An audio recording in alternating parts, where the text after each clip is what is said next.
아버지께서 나를 사랑하신 것 같이 나도 너희를 사랑하였으니 나의 사랑 안에 거하라. 내가 아버지의 계명을 지켜 그의 사랑 안에 거하는 것 같이 너희도 내 계명을 지키면 내 사랑 안에 거하리라. 내가 이것을 너희에게 이름은 내 기쁨이 너희 안에 있어 너희의 기쁨을 충만하게 하려 함이라. 내 계명은 곧 내가 너희를 사랑한 것 같이 너희도 서로 사랑하라 하는 이것이니라. 아멘. 우리가 지난번에 우리 8절까지 말씀을 드리면서 우리에게 좀 경고가 되는 말씀은 열매는 가지가 맺는 게 아니다라는 것을 강조했고, 그래서 그리스도 안에 거하지 않으면 우리는 우리의 하나님이 기대하시는 그런 하나님께 영광이 되는 열매를 맺을 수가 없고 우리 육신의 열매를 맺게 된다. 우리가 아까 복음송 할 때도 그 얘기했죠. 내가 살면 하나님이 내 안에 살아야지 내가 살면 무슨 열매를 맺겠어요? 육신의 일이죠. 그럼 육신의 일은 어떻게 될까요? 하나님께 가치가 없어서 나중에는 전부 다 불에 타서 없어지는 것들이다. 그래서 그리스도인의 가장 하나님의 영광과 영원한 가치가 있는 것은 주님이 내 안에 사셔서 맺어지는 열매다. 그런 내용으로 6절은 경고의 말씀이라 그랬습니다. 그래서 우리가 하나님과 교제하게 되면 이제 말씀이 우리 안에 거하게 되는데, 그 말씀을 따라서 우리가 하나님께 기도함으로 열매가 맺혀지게 됩니다. 그래서 주님과의 교제, 또 우리 안에 받은 말씀, 또 그 말씀에 따라 무엇이든지 그 말씀이 이루어지는 데 필요한 것들을 하나님께 구할 때에 맺혀지는 것이 열매입니다. 그것은 바로 주님이 우리 안에 사신 결과요, 주님이 성령이 우리 안에 역사하신 결과로 맺어지는 열매이기 때문에 성령의 열매와 같은 내용이 되기도 합니다. 자, 그러면 오늘 그것까지 이제 8절까지 그 말씀을 했습니다. 그러니 우리가 주 안에 거하는 일이 얼마나 중요하냐, 즉 주님과 교제하는 일이 신앙생활에 얼마나 중요한가. 오늘날 많은 사람들이 입으로 예수를 믿는다고 고백하면서도 실제적인 삶 속에 예수님과 교제가 없기 때문에 육신의 일을 하지 주님이 그 안에 사는 삶, 혹은 말씀이 그 안에 역사하는 삶을 살지를 못합니다. 그것이 바로 오늘날 교회의 큰 고통이고 불행이다, 그렇게 여겨집니다. 그리스도인의 삶은 사실은 주님이 내 안에 사는 삶입니다. 그래서 내가 그리스도와 함께 십자가에 못 박혔나니 그런즉 이제 내가 사는 것이 아니요 오직 내 안에 그리스도께서 사시는 것이다. 내가 육체 가운데 사는 것은 나를 위하여 십자가에 돌아가신 예수 그리스도를 믿는 믿음 안에서 사는 것이 바로 그리스도인의 삶입니다. 그러니까 예수 안에 그리스도인의 삶이 안 믿은 삶과 삶에 얼마나 차이가 있는가. 육신의 열매와 성령의 열매 차이입니다. 그렇게 중요한 것이기 때문에 신앙생활에 있어서 이 요한복음 15장은 정말 우리가 가져야 할 책임, 14장이 주님이 우리 안에 행하시는 책임이라 은혜로운 역사라면 15장은 우리가 주님 믿는 우리가 해야 할 중요한 책임에 대한 강조가 되어지는 말씀이기도 합니다. 자, 그러면 오늘은 이제 9절의 말씀을 할 텐데, 사실은 이 9절 말씀이 굉장히 어려웠습니다. 어려워서 집에 일주일 동안 고민하고 나중엔 사모하고 같이 앉아서 고민한 그런 말씀이 됩니다. 그런데 이 말씀이 실제로 내게 말씀이 되기까지가 굉장히 고민을 많이 하고 묵상을 하고 또 생각을 해야 되는 그런 말씀이었습니다. 우선 9절입니다. 9절. 그리스도인의 삶을, 그리스도인이 어떤 삶을 사는 것인가를 보여주는 이 삶이 이제 그걸 얘기하는 게 9절이에요. 사실은 엄청난 말이기도 합니다. 오늘 이 말씀을 읽으면서 흔히 말하듯이 성경에서 그리스도가 튀어나와서 나를 만나주시는 그런 말씀이 돼야 됩니다. 아버지께서 나를 사랑하신 것 같이 나도 너희를 사랑하였으니. 자, 이 말입니다. 나도 너희를 사랑했다. 이것이 이 시간, 예배하는 이 시간에 예수님이 이 말씀하시는 그 예수님, 2000년 전에 제자들에게 말씀하신 그 예수님이 지금 그리스도 안에 있는 우리에게 하시는 말씀이고, 열린샘교회 성도들에게 하시는 신앙의 사랑의 고백이다. 그렇게 볼 수 있죠. 나도 너희를 사랑한다. 예수님의 사랑 고백이 어떻습니까? 이게 아내들이 계신데 남편의 사랑 고백이 더 달콤합니까? 예수님의 사랑 고백이 더 달콤합니까? 나도 너희를 사랑하였다. 여기에 하였다. 이 말은 이미 사랑했고 그 사랑은 이미 지속되는 사랑이에요. 그러니까 나도 너희를 사랑했다 이 말입니다. 자, 그런데 이 사랑은 사실은 어떤 사랑이냐면 예수님이 설명하기를 아버지께서 나를 사랑하신 것 같은 사랑이다. 그러니까 아버지 하나님과 성부와 성자와의 영원전부터 가진 사랑이에요. 그러니까 이 사랑은 영원전부터 아버지가 독생자를 사랑한 그 완전한 신적 사랑이죠. 그거는 불변하는 사랑입니다. 변함이 없어요. 아버지가 아들을 사랑한 사랑이죠. 그리고 그 사랑은 영원히 계속되는 사랑입니다. 어떤 이유에서든 중단되는 일이 없어요. 그 사랑은 불변하는 사랑입니다.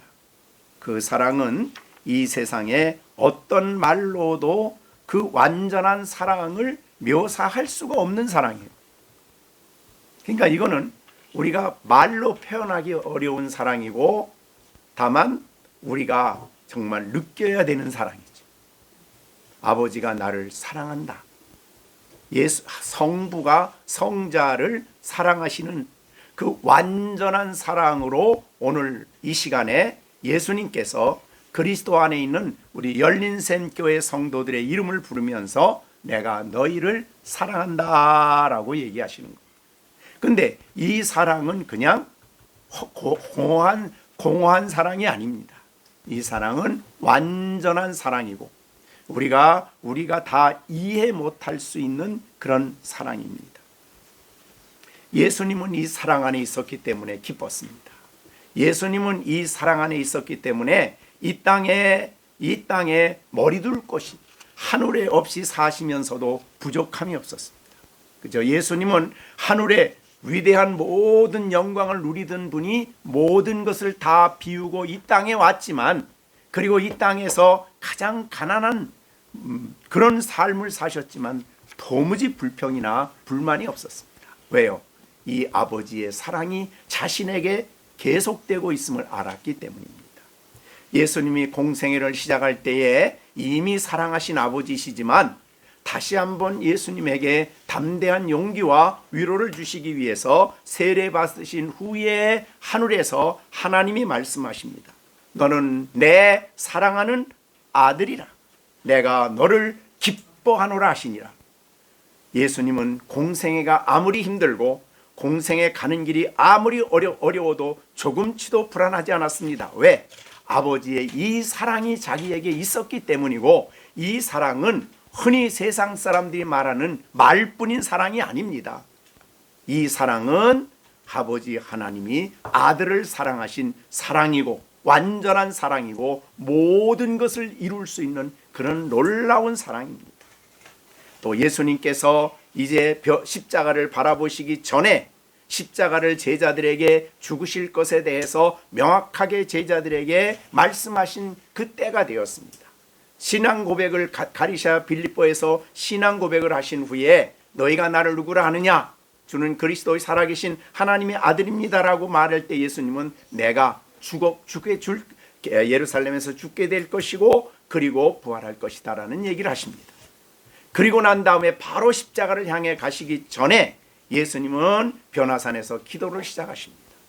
기도를 시작할 때에 놀랍게 예수님의 변화된 영광스러운 모습 속에 하늘에서 음성이 나서 하신 말씀이 이는 내 사랑하는 아들이다. 이렇게 얘기를 하셨어요. 그러니까 예수님은 십자가를 향해 가면서도 아버지의 그 엄청난 사랑의 음성을 듣고 그는 힘있게 십자가를 향해 담대하게 나갈 수가 있었던 것입니다. 그런 사랑입니다. 그런 사랑을 요한복음 17장 23절 24절에서 예수님은 이렇게 기도 중에 이야기합니다. 겟세마네 동산에서 이 성찬식을 하시고 겟세마네 가시기 전의 기도죠. 요한복음 17장입니다. 내가 그들 안에 있고 아버지께서 내 안에 계시어 그들로 온전함을 이루어 하나가 되게 하려 함이니이다.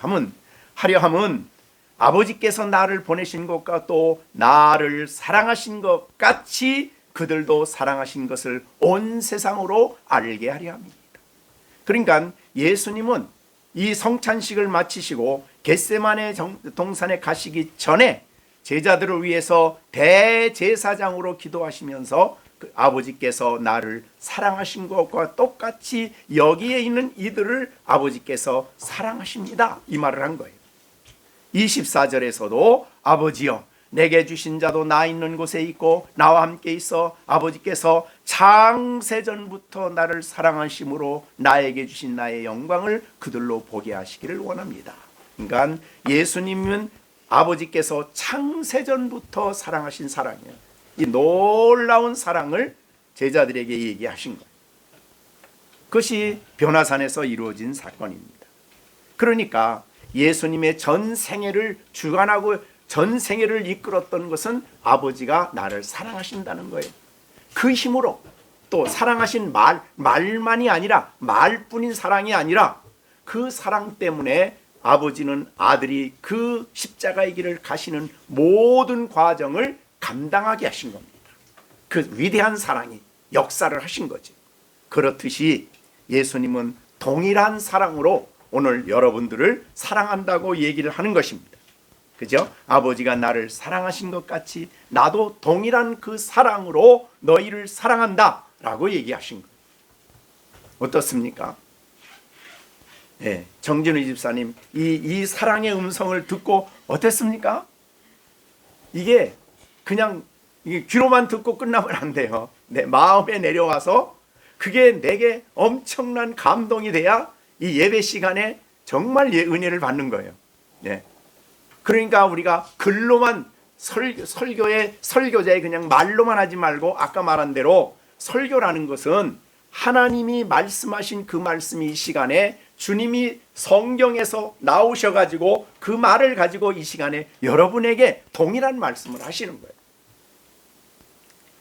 그러니까 언제나 들어도 100번 들어도 우리가 생각할 수 없는 상상할 수 없는 그런 엄청난 고백을 하시는 거죠. 사실을 얘기해 주시는 겁니다. 자, 이것이 9절입니다. 아버지께서 나를 사랑하신 것 같이 나도 너희를 사랑하였다. 이미 사랑하였다. 그리고 이 사랑은 완전한 것이다 라고 얘기를 하시는 거예요. 자, 그러면서 하시는 말씀은 나의 사랑 안에 거하라. 자, 이 말씀이 참 이해하기가 어려운 부분이었어요, 사실은. 자, 이미 아버지가 나를 사랑하신 것 같이 나도 너희를 사랑했다 그랬는데 너희는 이제 나의 그 너희를 향한 내 사랑 안에 머물러 있어라, 거하라 그런 뜻이죠. 그거는 4절에 있는 내 안에 거하라는 말하고는 좀 차이가 있는 말이에요. 4절에 내 안에 거하라는 말은 교제를 얘기한 거지만 여기에 있는 내 안에 나의 사랑 안에 거하라 그 말은 어떤 의미일까? 그건 좀 달라요. 내가 뭘 하라는 거 아니에요. 하나님이 그리스도가 나를 이렇게 위대한 사랑으로 사랑하고 계시니까 그 사랑에 머물러 있어라 라는 뜻이 되겠습니다. 자, 이거를 신약적으로 조금 이해를 돕기 위해서 아까 우리가 찬송가 273장을 불렀죠. 그 273장의 배경이 뭐냐면 탕자의 비유를 가지고 그 찬송을 부른 거예요. 자, 그러면 이렇게 봅시다. 둘째 아들이 아버지의 집에 있을 때 아버지의 사랑의 품속에 있었죠. 그런데 이 아들이 어떻게 됐어요? 좀 불만이 생겼죠. 내 멋대로 좀 해야지. 내 마음대로 좀 해야지. 그렇게 생각하면서 아버지께 재산을 나눠달라고 얘기를 합니다. 그죠? 그리고 난 다음에 아버지 집을 떠났어요. 아버지 집을 떠나서 자신이 가지고 간 재산을 가지고 이제는 자기 멋대로, 자기 마음대로 살게 됐어요.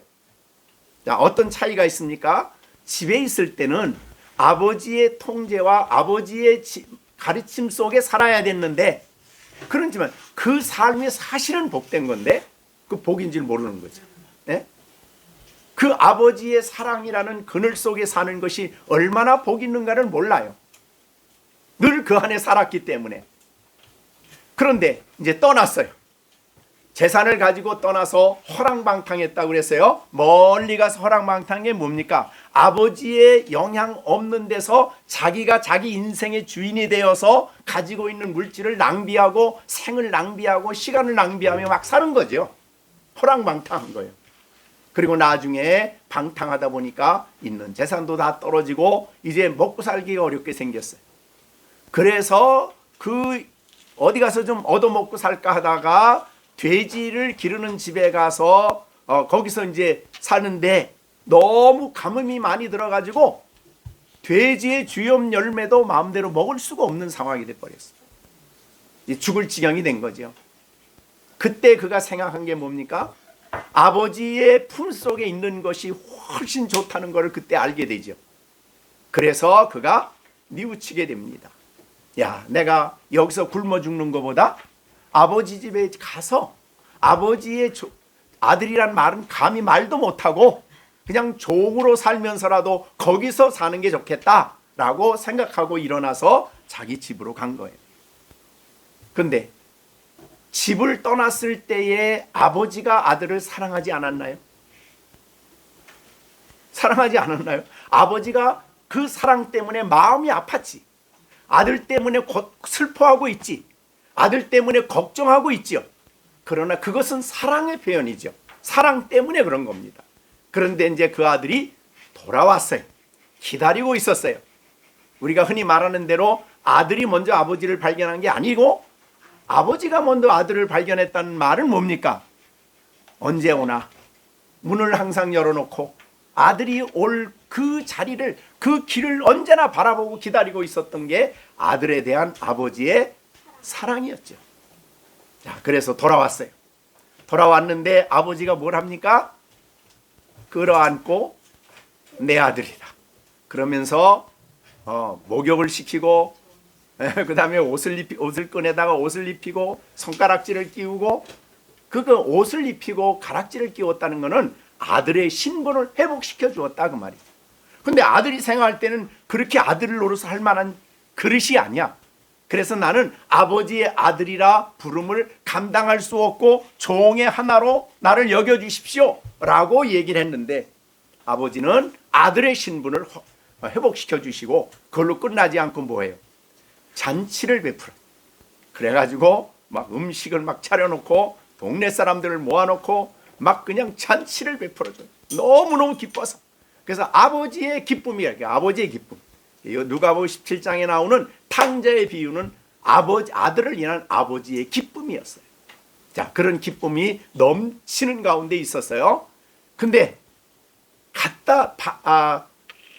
탕자로 밖에 나갔을 때 나가기 전에 아들하고 돌아왔을 때 아들하고 그 집에 사는 삶의 모습이 무슨 차이가 있을까요? 아버지는 사실은 아들이 나가는 걸, 집 나가는 걸 가서 고생 짤짤이 할 거를 알면서도 허용을 한 거예요. 사실은. 왜? 집에서 불평스럽게 사는 것보다는 네가 가서 고생을 해보고 아버지 집이 얼마나 좋은가를 알고 아버지 품속에서 이 아버지 부모 엄마 아버지의 사랑 속에 사는 것이 얼마나 귀한가를 내가 알고 와야 된다. 이거. 그러니까 나가기 전에 아들보다는 돌아온 아들을 더 기뻐하신 거예요. 아버지는. 그것 때문에 내보낸 거예요. 왜? 만약 그걸 안 가르쳐주면 어떻게 돼요? 계속해서 집에 있으면서도 뭐 안 해주고 내가 하고 싶은 거 막 불평하는 거예요. 그러니까 아버지는 그런 아들하고 같이 살고 싶지 않은 거예요. 어떤 아들이에요? 나는 아버지의 아들이라 칭함을 감당할 수 없습니다. 너무나 아버지의 사랑이 내게 너무 큽니다. 라는 것을 깨닫고 사는 아들이 되길 원한 거죠. 자, 오늘 이 본문에서 바로 그겁니다. 자, 우리는 하나님 앞에 죄를 짓고 하나님 앞에 주님 앞에 이 죄를 지었던 죄인이었어요. 그런데 주님이 우리를 위해서 그렇게 죽어주시며 죄 가운데 살던 우리를 불러주셔서 이제 그리스도 안에 있게 하시고 그 놀라운 사랑을 우리에게 주셔서 거듭나게 하시고 생명을 얻게 하셨어요. 그러니 이제 어떻게 하라는 거예요? 나의 사랑 안에 거하라. 그게 무슨 말이에요? 그러니까 탕자 전과 탕자 후를 생각할 텐데요.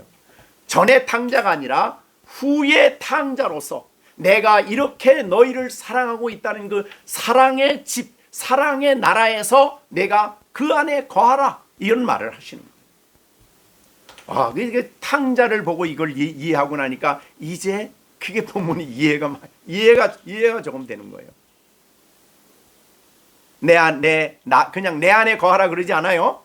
뭐 안에 거하라 그래요? 나의 사랑 안에 거하라. 내가 너를 사랑하고 있다는 것을 이해한 가운데, 아는 가운데 지금도 그 사랑이 너에게 부어지고 있다는 것을 아는 그 사랑 안에 내가 날마다 나와 함께 살자. 이런 뜻이에요. 자, 그런데 우리는 뭐가 없어서 불만이죠?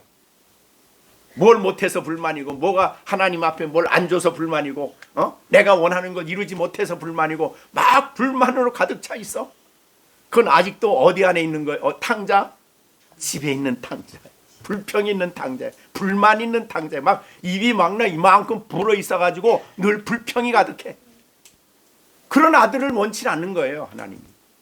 그러니까 예수님이 원하는 것은 내게 십자가를 통해서 베풀어 주신 그 측량할 수 없는 은혜를 깨닫고 그 사랑을 이해하는 가운데서 내가 거듭나고 생명 얻고 구원받은 것이 얼마나 귀한가를 아는 그 은총 안에서 아버지 집에 늘 주님의 사랑 안에 거하고 있어라. 내가 나의 사랑을 이해하고 나의 사랑이 점점 더 확신되어지고 점점 더 내 사랑이 내 마음에 기쁨이 되고 내 마음에 만족이 되는 가운데서 내 안에 머물러 있어라. 이런 뜻이에요. 이게 그렇게 생각하니까요, 우리가 너무나 부족한 삶을 살고 있습니다. 자, 그래서 그 다음에 이제 그런 말을 합니다. 아버지께서 나를 사랑하신 것 같이 나도 너희를 사랑했으니 내가 너희를 사랑한다는 그 사랑을 가진 자로서, 사랑을 느끼는 자로서, 그거를 체험하는 자로서 늘 마음속에 주님이 나를 사랑하신 그 사랑, 자, 그 사랑이 얼마나 큰 사랑인가를 우리에게 보여준 게 사실은 우리가 로마서 공부를 했죠. 로마서 8장에 그런 말씀을 했죠. 자, 로마서 8장에서 우리가 예수님의 사랑에 대한 말씀을 했어요. 35절. 누가 우리를 그리스도의 사랑에서 끊을 수 있을까? 누구도 끊을 수 없는 거예요. 왜? 아버지가 아들을 사랑한 그런 사랑으로 우리를 사랑하시기 때문에. 그 다음에 뭐예요? 환난이나, 그 다음에 고통이에요. 그러면 환난 당할 때는 그 사랑이 끊어졌는가요? 아니라는 거예요. 그러니까 환난이 있을 때도, 곤고가 있을 때도 핍박, 박해예요, 박해. 초대교회 성도들이 박해를 당할 때도, 그 다음에 기근이 와도, 그 다음에 적신이라는 가난이에요, 가난이 와도, 그 다음에 위험에 처해도, 그 다음에 칼은 전쟁이죠. 그 다음에 36절, 기록된 바 우리가 종일 주를 위하여 죽임을 당케 되며 도살할 양같이 여김을 받았나이다. 이것은 예수 믿는 초대교회 성도들이 박해받는 상황을 얘기하고 있는 거거든요. 그런 상황에 있어도 그것들이 우리를 향한 예수님의 사랑을 끊느냐 이 말이죠. 끊을 수 있어요? 아니, 절대 못 끊는다는 거예요. 그러니까 이 말을 바꾸고 말하면 그것입니다. 내가 좀 힘들어도 예수님 나 사랑합니다가 그게 정답이라 이 말이에요. 내가 고통 속에 있어도, 내가 힘든 일을 당해도 하나님, 주님은 나 사랑하고 있다는 거예요. 그 사랑 안에 머물러 있어라 그런 말이에요. 그리고 37절, 그러나 이 모든 일에 우리를 사랑하시는 예수로 말미암아 넉넉히 이기도록, 예수님이 우리를 향한 사랑은 그냥 감정적으로 그냥 입 서비스가 아니에요. 립 서비스. 그게 아니에요. 자, 우리 신영이가 이제 우리 할아버지 집에 왔다가 갈 때 할머니한테, 할아버지한테 사랑해요 그러고 가는 거예요. 그게 립 서비스인가 정말 사랑인가? 네, 사랑해요. 자, 우리 시온이가 아빠한테 사랑해요 립 서비스예요 진짜 사랑해요?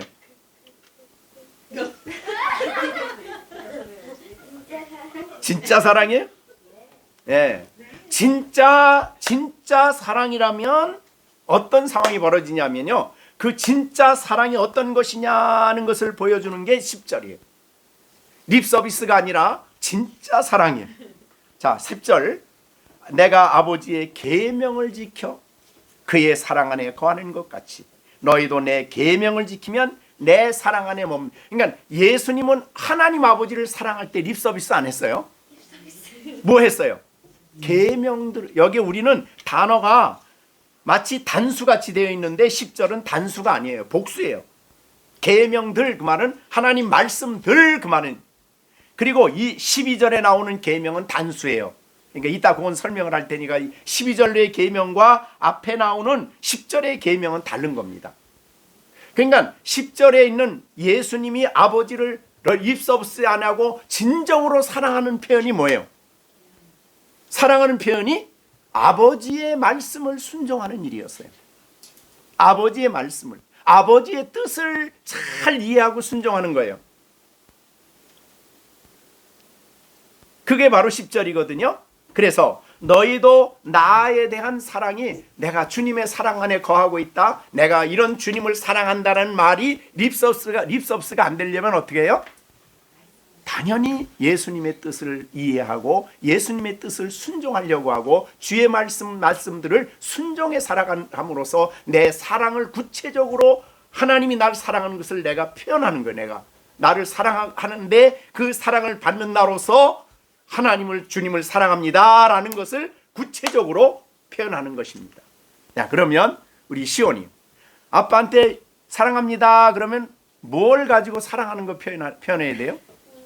아빠의 말씀을 어떻게 해요? 잘 따르고 순종하고, 엄마의 말씀을 어떻게 해요? 엄마의 말씀을 그렇지, 잘 행하는 것이 립서비스가 아니라 정말 사랑하는 것이라 그 말이죠. 그러니까 기분 좋을 때 뭐 좀 주면은 나 사랑해 그러고, 그렇지 않으면 제 멋대로 살고, 그러면은 그게 립서비스가 아니에요. 립서비스예요 그건.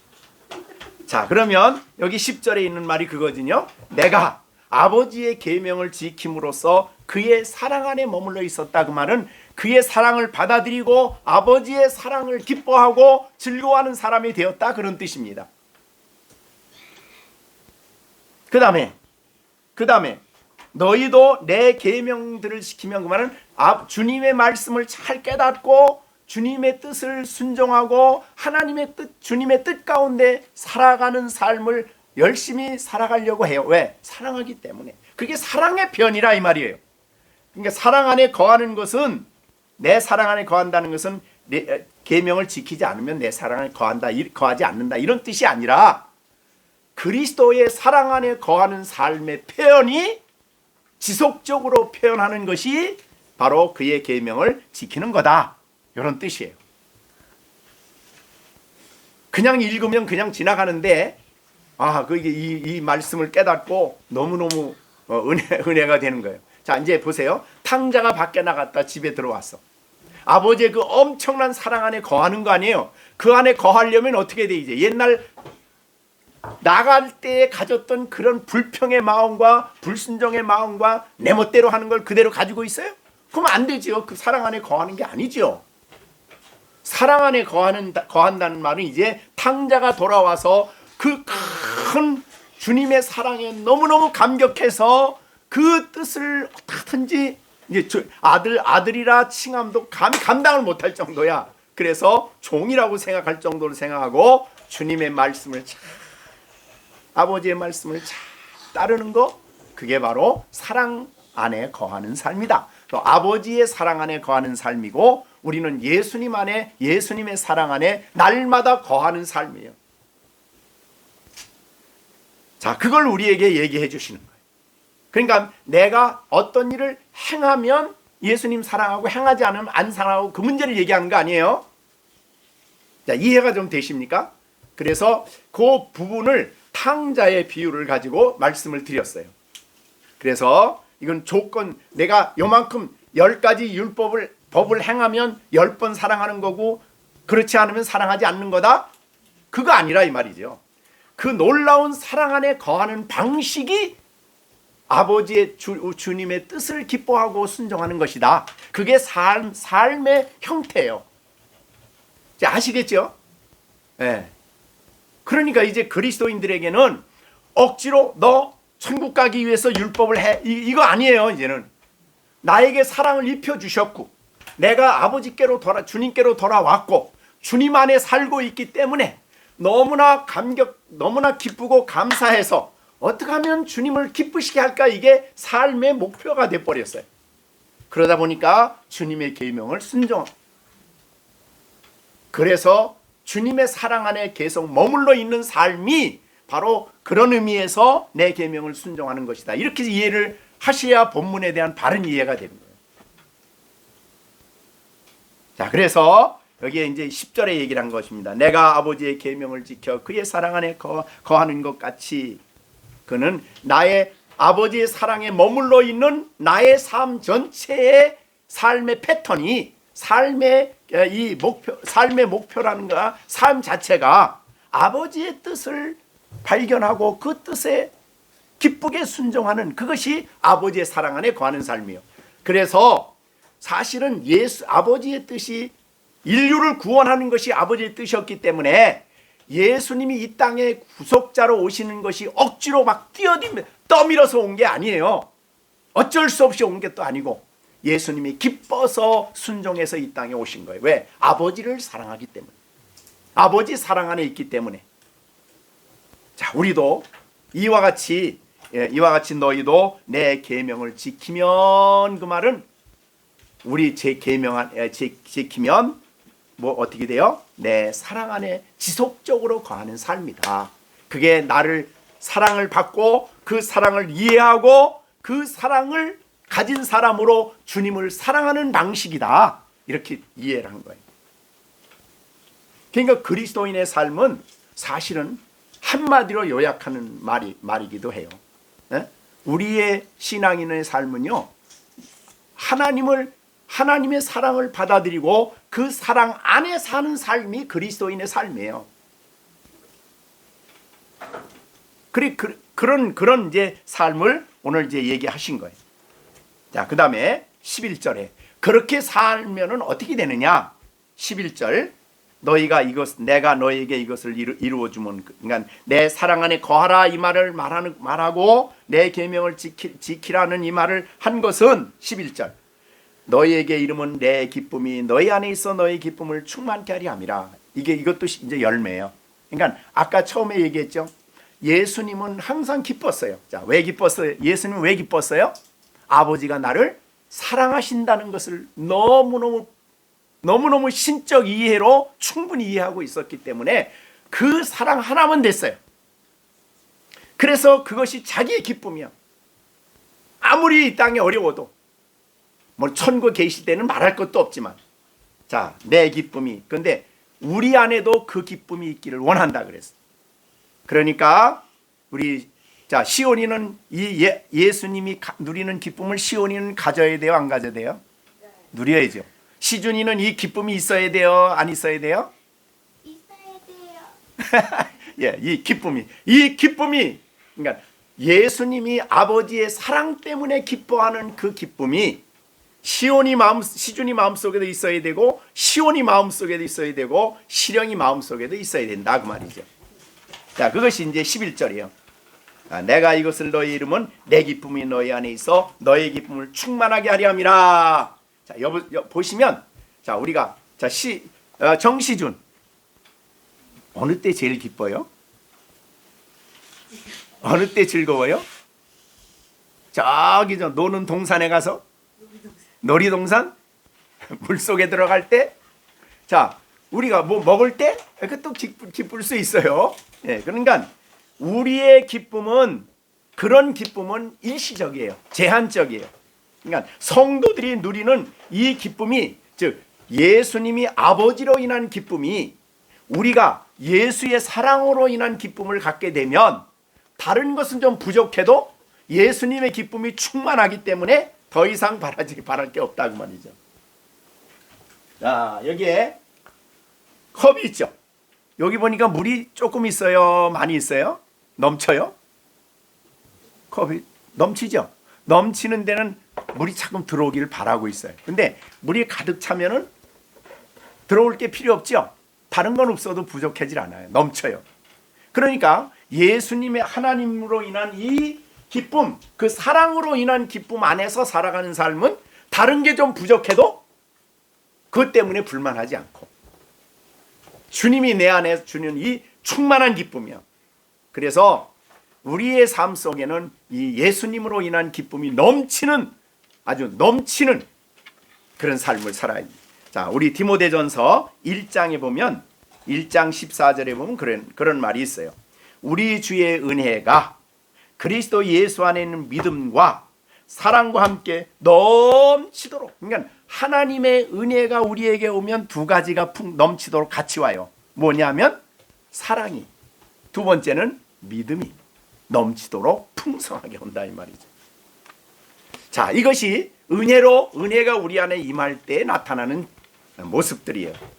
자, 그래서 자 10절에 다시 한번 봅니다. 내가 아버지의 계명을 지켜. 그러니까 탕자는 집에 있을 때는 아버지의 뜻을 상관없었어요.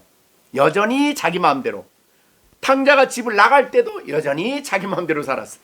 근데 돌아오고 난 다음에 어땠어요? 그렇게 살 수가 없죠. 그렇게 살 수 없어요. 그러니까 아버지의 사랑의 그늘 아래 거하는 돌아온 탕자는 정말 아버지의 뜻을 알려고 했고 아버지의 뜻을 순종하려고 했고 아버지가 야, 너 가서 이거 하지 마. 너 이거 해. 그러면 뭐 막 두말 않고 갔어. 옛날에는 그 형 시키지 왜 나 시켜? 막 이랬는데 돌아온 탕자는 아버지 뜻이라면 두말 않고 가서 막 열심히 일하고 하는 거예요. 그런데도 불만이 없어. 왜? 아버지가 나 사랑하는 걸 아니까. 그것듯이 예수님이 우리 사랑하는 걸 알면은 다른 거에 대해서 불만이 없다 이 말이죠. 이것이 오늘 11절이에요. 기쁨이 이것은 그래서 이 예수 그리스도 안에 연결되어 있고 접붙여져 있는 예수 그리스도 안에 있는 가지인 우리들에게 나타나야 할 열매가 뭐냐면 이 기쁨이에요. 이 기쁨.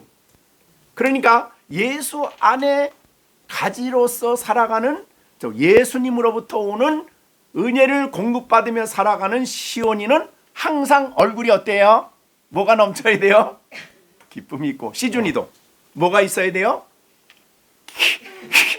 기쁨이 있어야 되고. 지령이는 기쁨이 있어야 되고. 그게 바로 열매예요. 그게 바로 열매라 이 말이죠.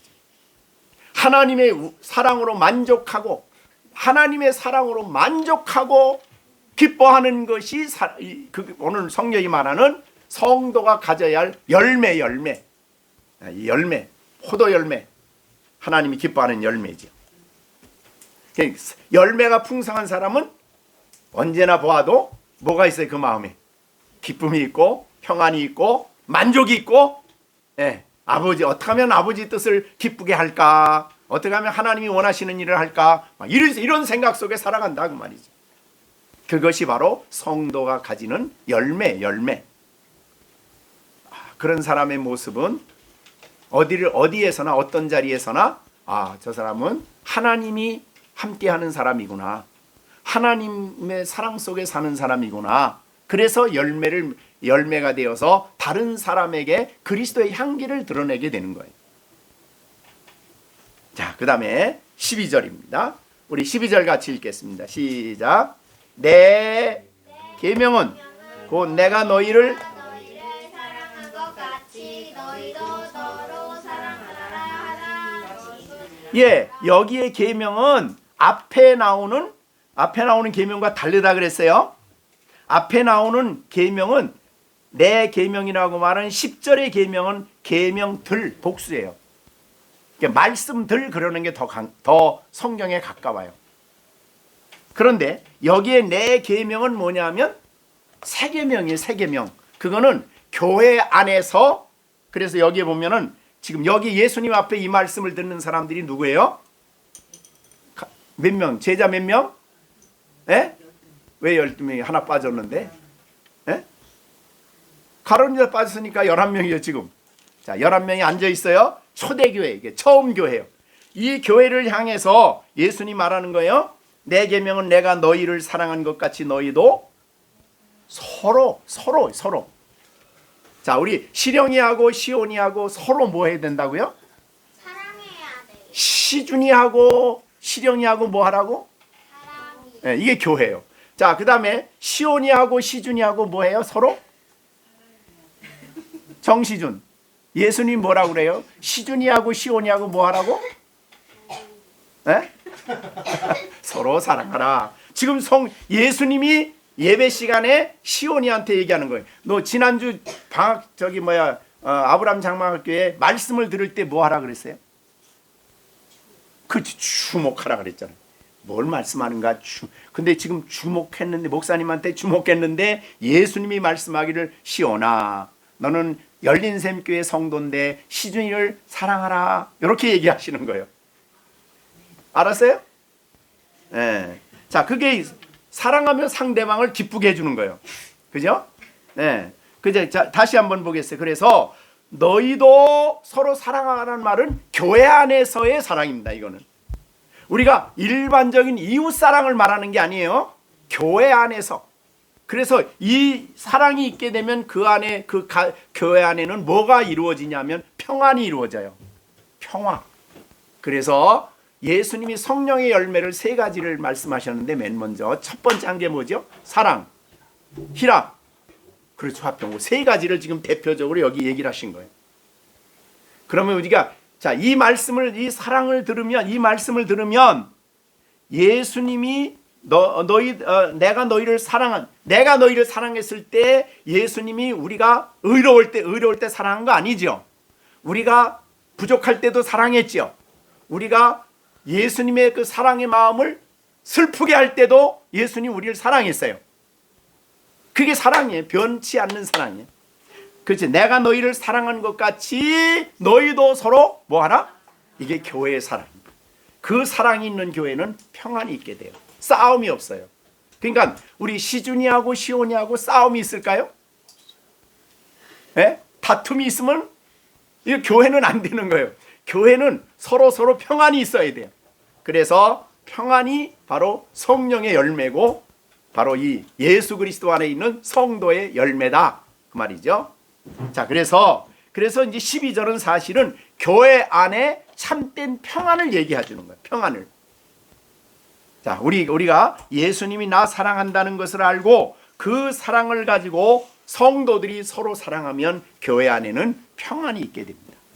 이 평안의 열매예요. 교회 안에 있는. 참 오늘날 교회 안에는 오늘날 많은 교회들은요 너무 싸움이 많아요. 그죠? 너무 말싸움 많아요. 장로들하고 목사님도 싸우고 권사님들끼리 싸우고 뭐 조그만 뭐 때문에 다투고 싸우고 미워하고 왜 그래요? 거기 뭐가 없는 거예요? 네, 사랑이 없는 거예요. 거기에 그 사랑 안에 거하는 삶이 없는 거예요. 그래서 평안이 없는 거예요. 근데 예수님은 그 평안을 교회 안에 주시기 위해서 오신 분이에요. 자, 그러면 우리가 앞에서 그리스도와 접붙여진 성도는 예수님의 사랑 안에, 왜? 예수님께 접붙였으니까 돌아왔죠. 돌아와서 탕자가 아버지 집에 그 넘치는 아버지의 사랑 안에 살듯이 넘치는 예수님의 그 사랑을 받아들이며 살기 때문에 교회 안에 있는 것은 첫째 사랑이고, 첫째 예수님에 대한 사랑이, 형제에 대한 사랑은 물론 말할 것도 없고, 그 다음에 기쁨이 있고, 그 다음에 평안이 있습니다. 이것이 교회 안에, 그리스도 안에 있는 성도들이 머물러 있는 교회 안에 있게 되는 참된 열매가 되는 거예요. 자, 이제 오늘 본문에 앞과의 연관해서 말씀하는 바는 어떻게 이해가 좀 됐습니까? 저는 아주 열심히 한 주간 동안 고민 많이 하고 해서 이게 확 이해가 됐어요. 탕자, 그리스도인이라는 것은 탕자로서의 집 나가기 전에 탕자로서의 아들과 같이 신앙생활하는 사람이 있고, 밖에 나갔다가 돌아온 아들로서 아버지와의 관계 속에서, 주님과의 관계 속에서 그 사랑 안에 거함으로 말미암아 신앙생활하는 성도가 있고, 그런 두 종류의 사람이 있는 거예요. 더군다나 첫째 아들은 더 많이 교만하죠. 그래서 첫째 아들은 집에 돌아와서 둘째 동생이 온 것 때문에 화가 났어요. 왜? 재산 말아먹은 놈이니까 화가 났어요. 대개 형제들은 화가 나는 이유가 재산 때문이에요. 그래가지고 화가 났어요. 그래서 아버지한테 나가서 불평을 막 내려놓는 거예요. 아니, 아버지가 지금 너무너무 기쁜데 아버지의 심정은 요만큼도 헤아리질 않는 거예요. 신앙인의 삶은 하나님 아버지의 마음을 헤아려야 되는데, 이 첫째 아들은 열심히 교회에서 일하는 것 같고 봉사하는 것 같고 다 하는 것 같지만은 아버지의 마음을 전혀 이해하지 못하는 거예요. 그리고 불평하는 거예요. 불만이 가득해 막 입에 불만이 이만큼 쌓여가지고 교회에서도 그냥. 자, 그것이 교회의 모습이 아니라 이 말이죠. 자, 우리 성도들이 오늘 주신 말씀을 마음에 깊이 생각을 하고 이제 다시 한번 정리를 간단히 합니다. 우리는 예수 그리스도 안에 접붙여진 우리들은 그리스도 안에 집에 있을 때 탕자입니까? 돌아올 때 탕자입니까? 그렇죠? 접붙여졌으니까 돌아온 탕자예요. 그래서 아버 주님의 사랑 안에 거하는 탕자예요. 그 사랑을 느끼고 그 사랑을 깨닫고 나를 받아준 그 놀라운 사랑을 이해하고, 내가 인생을 낭비하고 돈을 낭비하고 삶을 낭비한 나를 다 그대로 받아주신 그 예수님의 사랑 안에 살고 있는 우리. 근데 그 받아두기 전에도 예수님은 뭐 했어요? 우리를 사랑했어요. 왜? 우리 언제부터? 아버지가 선택하시고 우리를 그리스도께 주셨기 때문에. 그 우리 로마서 배운 거 아니에요. 우리를 택하여 예수 그리스도께 주셨는데, 예수님이 이 땅에 십자가 지러 오실 때는 안 믿는 모든 세상 사람들의 죄를 짊어지기 위해서 오신 거예요. 자기 백성들의 죄를 구원하기 위해 오신 거예요. 자기 백성. 그 백성은 어떤 사람이에요? 아버지가 창세전에 그리스도 안에서 택해놓은 사람들이에요. 이거 엄청난 일이에요. 자, 우리 시온이는 하나님이 창세전에 뭐 했어요? 아이고, 그랬어요. 그러니까 이게 엄청난 하나님의 사랑이에요. 그 사랑 안에 우리가 있고 그 사랑을 지금 받고 있고, 그런데 우리가 이제 그 사랑을 이해하고 그 안에 머물러 있느냐, 그 사랑 안에 있느냐, 아니면 계속 불평하고 짜증스럽고 그러면서 교회 생활하느냐, 이거 둘 중에 우리가 오늘 성경 말씀은 첫째, 둘째 아들이 돌아온 탕자와 같이 돌아와서 그 놀라운 주님의 사랑 안에 거하는 삶을 살면은 그의 생각은 어찌하든지 아버지의 뜻을 순종하려고 힘쓰는 삶. 이 삶을 우리가 날마다 살아갈 때에 우리 안에 기쁨이 있고 감격이 있고 감사가 있고, 다른 사람을 포용하고 이해하고 받아주고 불평 안 하고 그렇게 신앙생활을 한다. 이것이 그리스도인의 삶임을 우리에게 알려주셨습니다. 자, 오늘 주신 말씀은 이만큼 이해하고, 자, 우리 다 같이 주신 말씀 생각하시면서 우리를 향하여 변함없는 끊임없는 사랑, 사실은 상처받는 사랑. 왜? 우리가 주님의 뜻을 잘 이해하지 못하고 막 내 마음대로 내 생각대로 하려고 하기 때문에 너무 주님을 슬프게 하는, 오히려 그래서 오늘 아까 제가 적으면서 그런 말 했어요. 우리 예수님은 너무나 많은 상처를 우리 때문에 있다. 그러니까 엄마 아빠가 아이들을 너무너무 사랑하면 애들 때문에 상처를 받아. 그와 같은 말이야. 그러니까 우리가 이 땅에서 정말 이런 다세를 갖지 않고 철저하게 우리가 돌아온 탕자가 되어 아버지의 그 큰, 주님의 그 큰 사랑, 예수님의 그 큰 사랑을 이해하며 그 큰 사랑 안에 거하여 사는 나 자신이 되도록 날마다 하나님 내 안에 성령으로 가르쳐 주시고 교훈해 주시고 아버지의 뜻을 따라 순종할 수 있게 해달라고 다 같이 우리 기도하며, 우리 열린샘 교회 식구들 사이에 피차 인간의 사랑이 아닌 예수님이 우리를 사랑한 그 큰 사랑으로 우리 모든 열린샘 교회 식구들이 다 같이 사랑해서 우리의 부부나 아이들과의 관계나 온 교회 관계 속에 진정한 평안이 넘치는 아름다운 교회, 예수님으로 인한 기쁨이 넘치는 그런 교회가 될 수 있도록 우리 다 같이 합심해서 기도하는 시간을 갖겠습니다. 기도하겠습니다. 이제는 우리 주 예수 그리스도의 은혜와 하나님 아버지의 넓고 크신 사랑과 성령의 교통하심이 오늘도 주의 말씀을 듣고 예수님의 사랑 안에 거하는 삶을 통해서 평강과 기쁨과 사랑의 아름다운 열매를 맺히며 살아갈 것을 다짐하는 우리 가운데 이제로부터 영원토록 함께 계실지어다. 아멘.